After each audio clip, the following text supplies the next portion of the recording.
प्यारे विद्यार्थियों, आज का हमारा विषय है समास। देखिए, समास किसे कहते हैं? समास परस्पर संबंध रखने वाले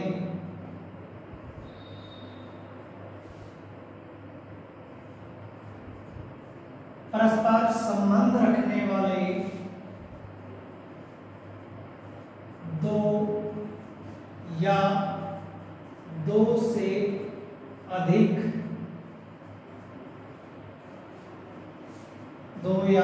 से अधिक शब्दों के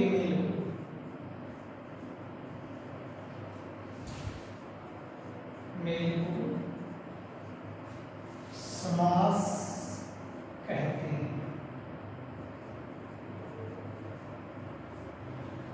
समास किसे कहते हैं? कि परस्पर संबंध रखने वाले दो या दो से अधिक शब्दों के मेल को समास कहते हैं। एक परिभाषा हो रही इसकी, दूसरी देखिए, दो या दो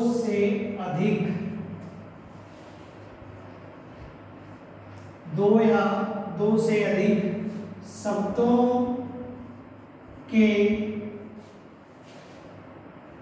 मेल से बने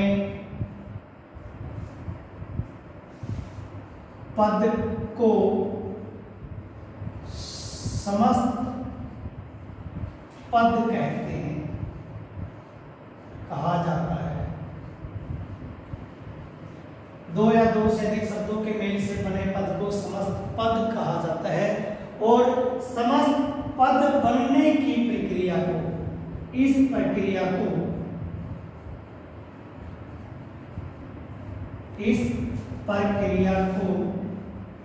समास कहते हैं।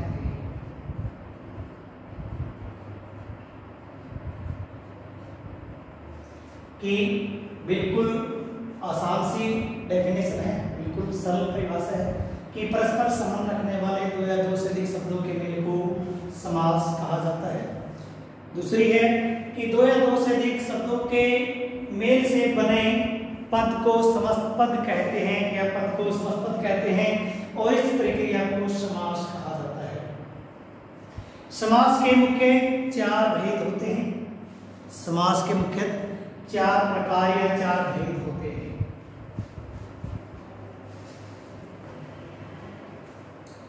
समास के भेद या समास के प्रकार, समास के भेद या प्रकार।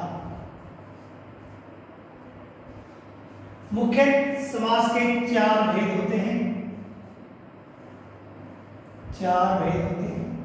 नंबर 1, अव्ययीभाव समास।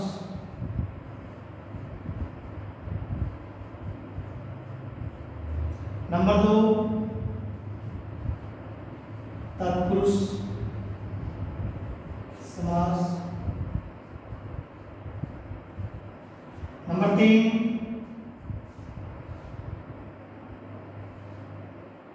द्वंद्व समास और नंबर 4, बहुव्रीहि समास। समास के मुख्य चार भेद होते हैं: अव्ययीभाव समास, तत्पुरुष समास, द्वंद्व समास, बहुव्रीहि समास। इन चार भेदों के अतिरिक्त समास के दो अन्य भेद भी होते हैं। दो अन्य भेद कौन कौन से हैं? वो हैं कर्मधारय समास और दूसरा है द्विगु समास।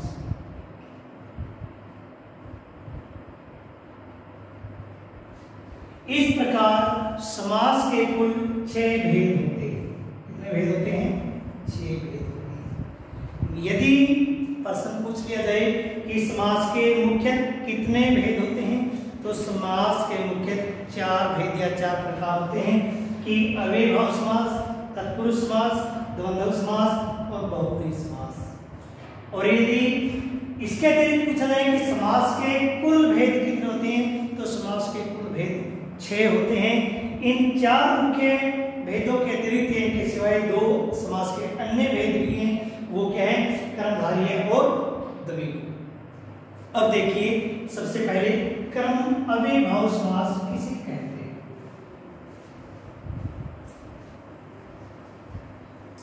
हम इनको सीरियल वाइज ही करेंगे।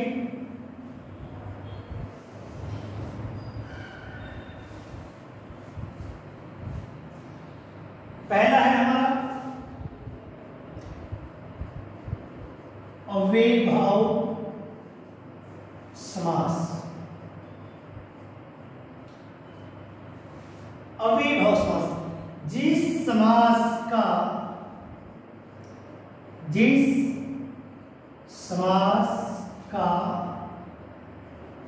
प्रथम पद प्रधान हो तथा अव्यय शब्द हो उसे अव्ययीभाव समास कहते हैं। अव्ययीभाव समास कहा जाता है।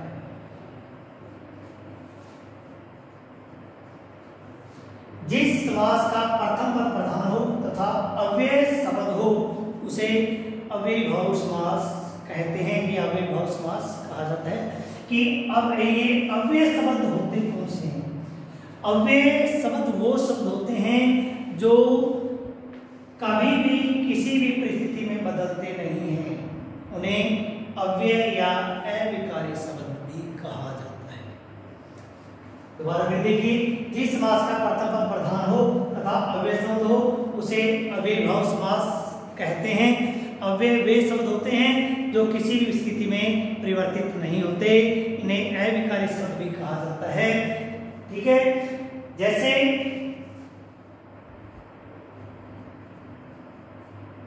भरपेट, क्या जाएगा इसका? पेट भर।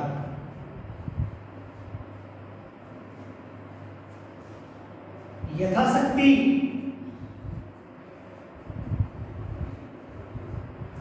शक्ति के अनुसार, शक्ति के अनुसार। प्रतिपल, पल पल।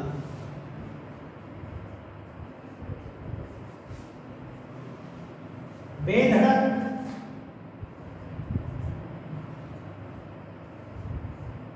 बिना धड़क, बिना धड़क के।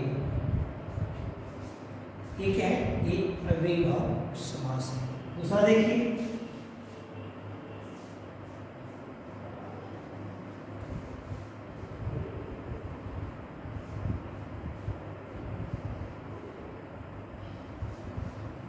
तत्पुरुष समास।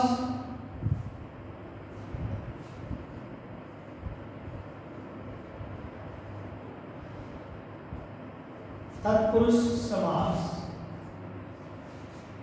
जिस समास में दूसरा पद प्रधान हो, जिस समास में दूसरा पद प्रधान हो तथा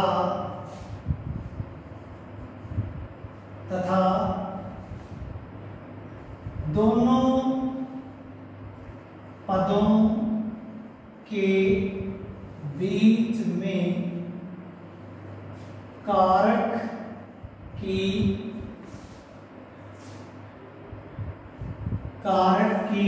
विभक्तियों या चिन्हों का लोप हो, उसे तत्पुरुष समास कहते हैं।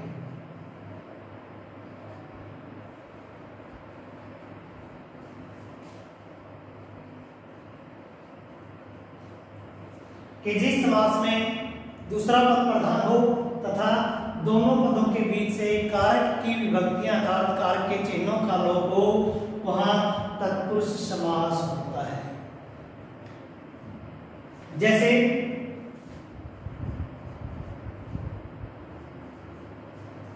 मालगाड़ी,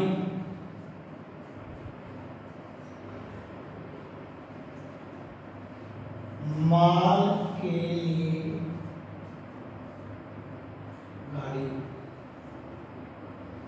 राजभवन,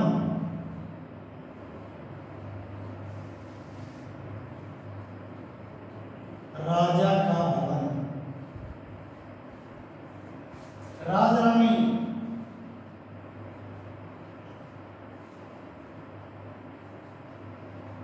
राजा की रानी।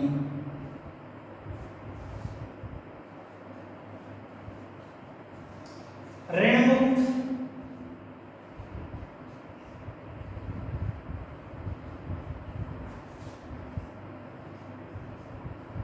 ऋण से मुक्त। ये क्या है? ये तत्पुरुष समास के उदाहरण है कि जिस समास का दूसरा पद प्रधान हो तथा दोनों पदों के बीच से कारक की विभक्तियों या कारक के चिन्हों का लोप हो, उसे तत्पुरुष समास कहते हैं। ये उदाहरण बता सकते हैं। तत्पुरुष समास के कुछ भेद होते हैं, उन भेदों को हम देखेंगे।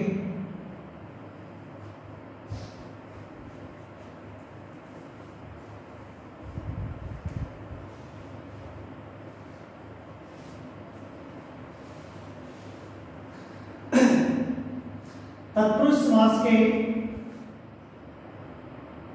6 भेद होते हैं।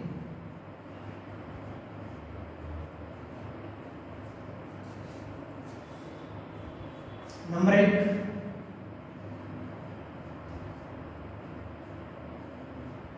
कर्म तत्पुरुष समास। नंबर 2, कर्ण तत्पुरुष समास। नंबर 3, कर्म तत्पुरुष, कर्ण तत्पुरुष, संप्रदान तत्पुरुष,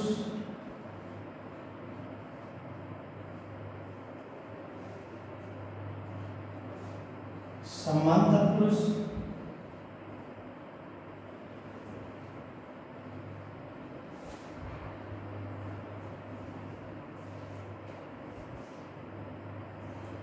अपादान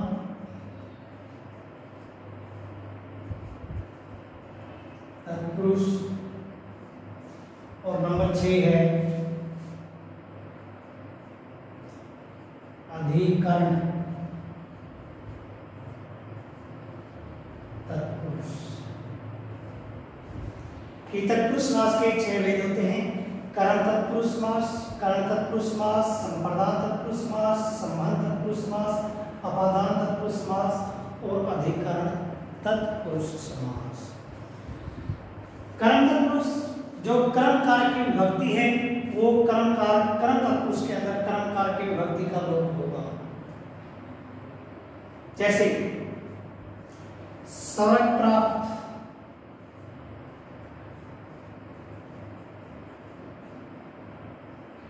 क्या लोप इसके अंदर? कारक की विभक्ति का लोप है, स्वर्ग को प्राप्त। कर्म तत्पुरुष के अंदर कर्म कारक की विभक्ति का लोप होगा कि जैसे स्वर्ग प्राप्त, स्वर्ग को प्राप्त। कर्ण तत्पुरुष कर्ण कारक की विभक्ति से या के द्वारा का लोप होगा कि कर्ण तत्पुरुष समास जैसे हस्तलिखित, हस्तलिखित,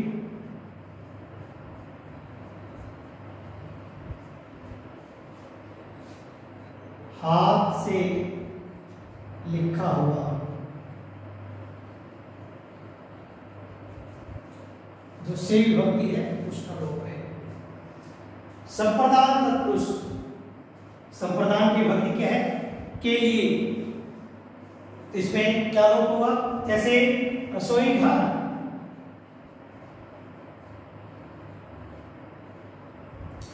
रसोई के लिए घर, रसोई के लिए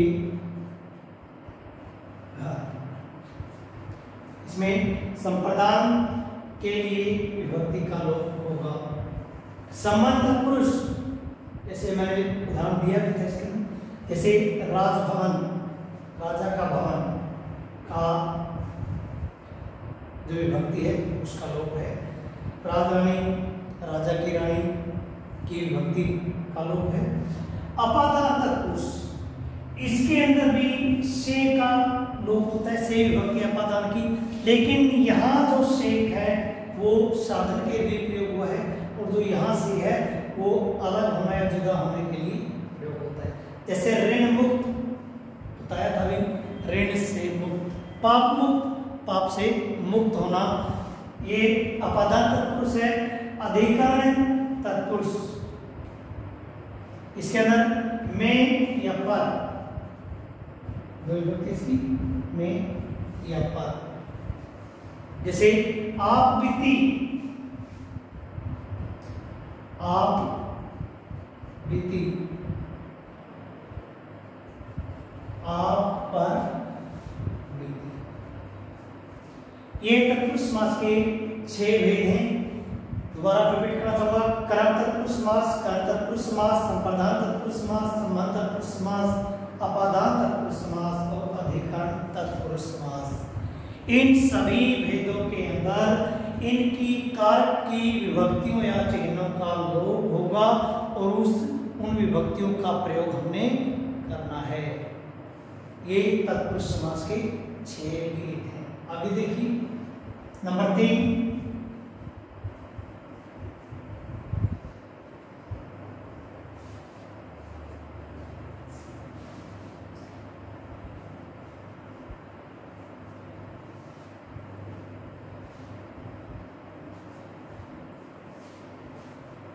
नंबर 3 है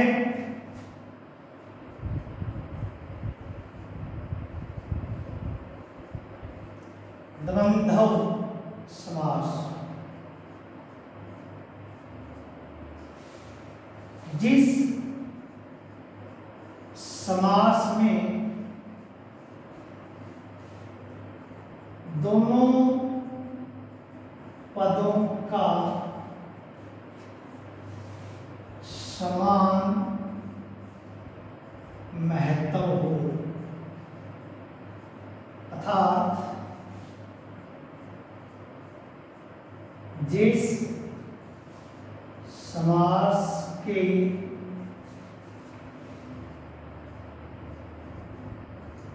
दोनों पद ही प्रधान हो उसे द्वंद्व समास कहते हैं।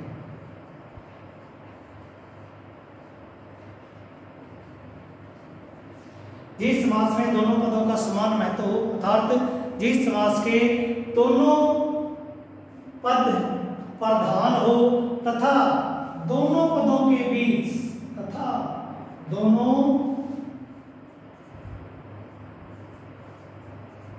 पदों के बीच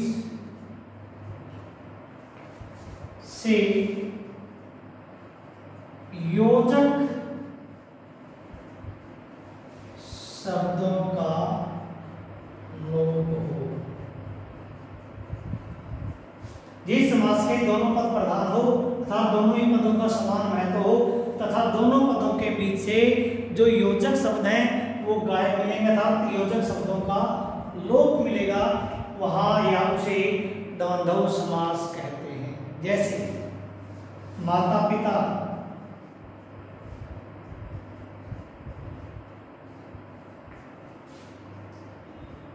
माता और पिता, दुख सुख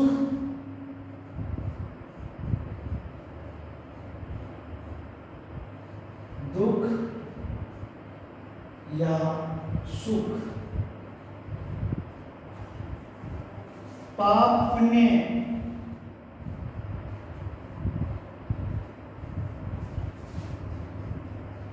पाप और पुण्य। दाल रोटी,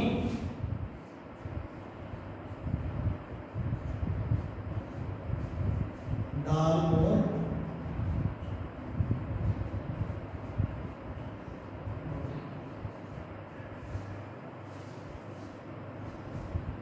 लव कुश, लव और कुश।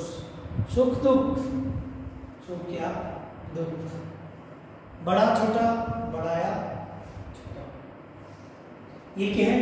ये द्वंद्व समास है कि दोबारा फिर तुरंत समझिए, समास में दोनों पदों का समान महत्व हो, अर्थात जिस समास के दोनों पद प्रधान हो उसे द्वंद्व समास कहते हैं। तथा दोनों पदों के बीच से योजक चिन्हों का या योजक शब्दों का लोप हो उसे द्वंद्व समास कहा जाता है। नंबर 4,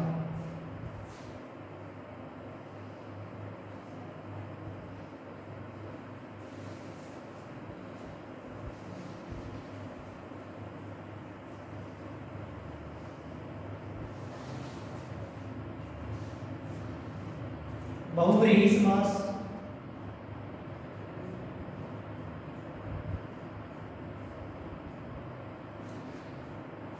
जिस समास का कोई भी पद प्रधान ना हो, जिस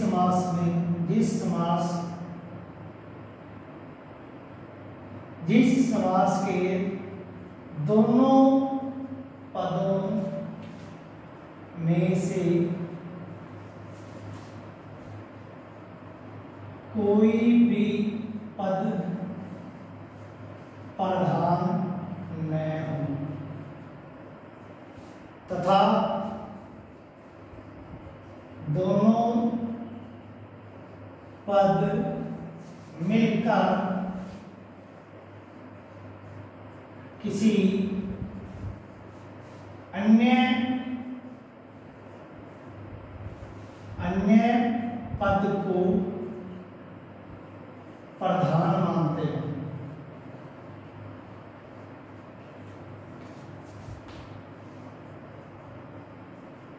जिस समास के दोनों पदों में से कोई भी पद प्रधान ना हो और दोनों पद मिलकर किसी तीसरे पद को प्रधान मानते हो उसे बहुव्रीहि समास कहा जाता है।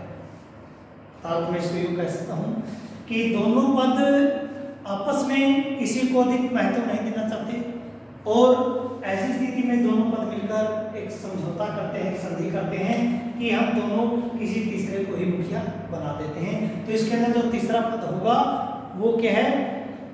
वही उसी की मुख्य भूमिका होगी। जिस समास के दोनों पद प्रधान ना हो अर्थात दोनों पद मिलकर किसी तीसरे पद की ओर संकेत करते हो, इशारा करते हो, उसे बहुव्रीहि समास कहा जाता है। जैसे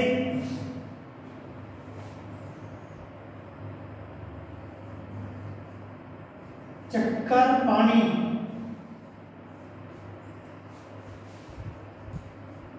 चक्कर है पानी में जिसके, चक्कर है पानी में जिसके,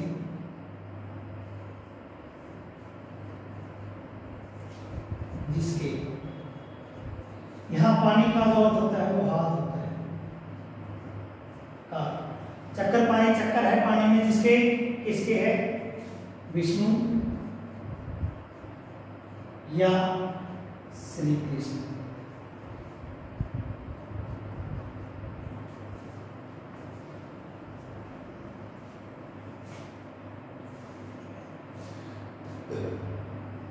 नीलकंठ, नीलकंठ, नीला है कंठ किसका? किसका? शिव। नीलकंठ, नीला कंठ किसका है? शिव का। नीला है कंठ किसका? नीला है कंठ जिसका? शिव। दशानन, 10 हैं आनंद जिसके, आनंद मुख इसके हैं 10 मुख, रावण के। हाँ, एक बात इस समास के अंदर अवश्य ध्यान में रखनी है कि जब भी हम इस समास के उदाहरण लिखेंगे और जिस पद को प्रधान बताया गया है, तीसरे पद को जो मुख्य बताया गया है, उसको ब्रैकेट के अंदर अवश्य लिखेंगे। जब तक वो ब्रैकेट में नहीं लिखा जाएगा तो इससे पता नहीं चलेगा कि ये हम क्या बताना चाहते हैं, अर्थात इसका उदाहरण क्या है और इसके अंदर कौन सा पद प्रधान है। इस बात का विशेष ध्यान रखें सभी विद्यार्थी, क्योंकि उदाहरणों से ही पता चलता है, अन्यथा जो अव्ययभाव समास है और बहुव्रीहि समास है और जो कर्मधारय समास है उसके कुछ उदाहरण आपस में मेल खाते हैं। ये बहुव्रीहि समास नंबर 5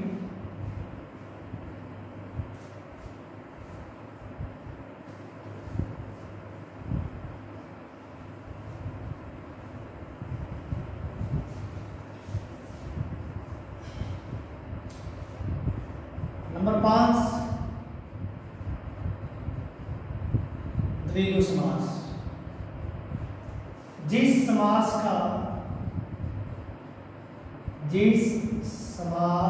में एक पद संख्यावाची हो, जिस समास में एक पद संख्यावाची हो उसे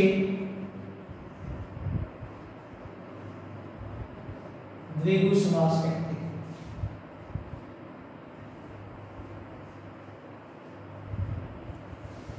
जिस समास में एक पद संख्यावाचक या जिस समास में एक पद संख्यावाचक या संख्यावाचक हो उसे द्विगु समास कहा जाता है। इसमें एक पद के अंदर संख्या मिलेगी, जैसे त्रिनेत्र,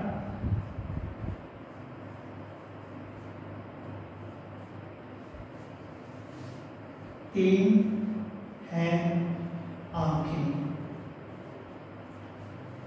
इसकी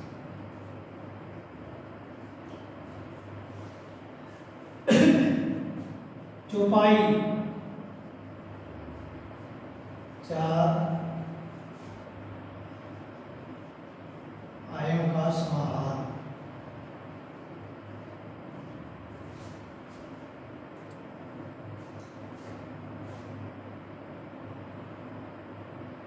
त्रिभुज, 3 है भुजाएं जिसकी, षटभुज 6 है भुजाएं जिसकी, पंचमुख 5 है मुख जिसकी। ठीक है, 4 पाई, 4 पायों का समाहार, ये क्या है? ये द्विगु समास है। आगे देखें नंबर 6 और सबसे अंतिम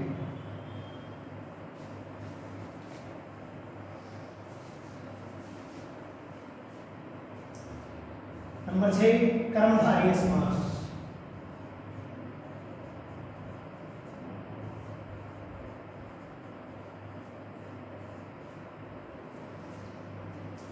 जिस समास के दोनों पदों में,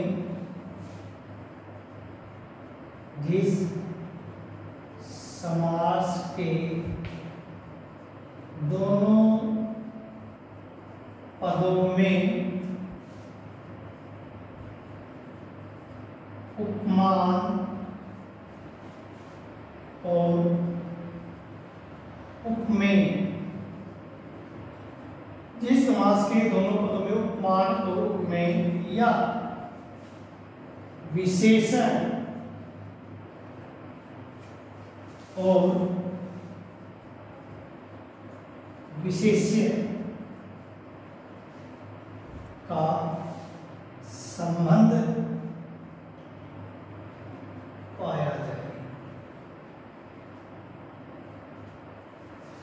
जिस समास के दोनों पदों में उपमान और उपमेय तथा विशेषण और विशेष्य का संबंध बताया जाए या पाया जाए वहां कर्मधारय समास होता है।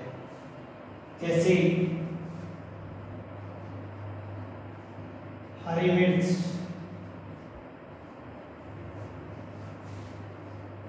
हरी है जो मिर्च।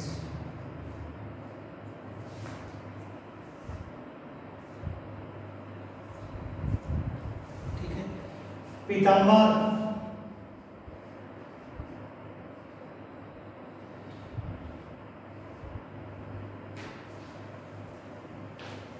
पीले हैं वर्ष कि यहाँ क्या है, एक पद विशेषण होगा, दूसरा पद विशेष्य होगा, अर्थात एक उपमान होगा, दूसरा उपमेय होगा। दोबारा फिर बताऊंगा, जिस समास के दोनों पदों में उपमान उपमेय और विशेषण विशेषण का संबंध बताया जाए वहाँ कर्मधारय है समास होता है। जैसे हरी मिर्च हरी है जो मिर्च। ये आज का हमारा विषय है समास, और सभी अच्छी तरह इसको करेंगे। धन्यवाद।